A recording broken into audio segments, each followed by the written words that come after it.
Liberals and Nationals are on a collision course as tensions escalate following the coalition split.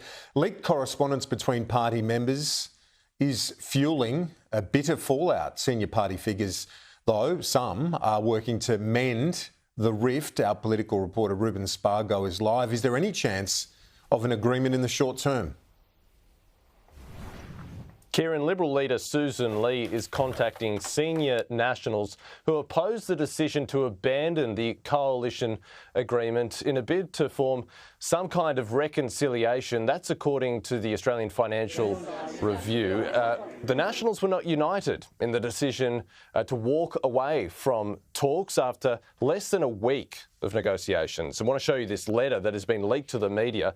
It was sent from Nationals Senator Bridget McKenzie to Liberal Senator Michaelia Cash after the defection of Jacinta Nampijinpa Price from the Nats to the Libs. At the bottom of this letter, it reads, "The National Senate Party Room will need to consider our position with respect to sitting with the Liberal Party as a coalition." This was before Susan Lee was elected leader. David Littleproud claims he has no knowledge of this letter. He has expressed a willingness to rejoin the Liberals if those four key policy demands are met.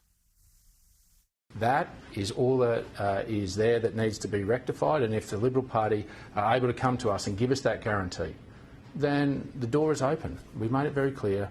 That is it. It is as succinct as that. And we'll reiterate that again and again and reiterate again to the Liberal Party and to Susan again today. But that is the reality of what is all that is sticking out there. In the meantime, David Littleproud is pledging a rebranding of the National Party. It would consider other areas of policy such as defence, foreign and economics, policy areas that it would not usually cover.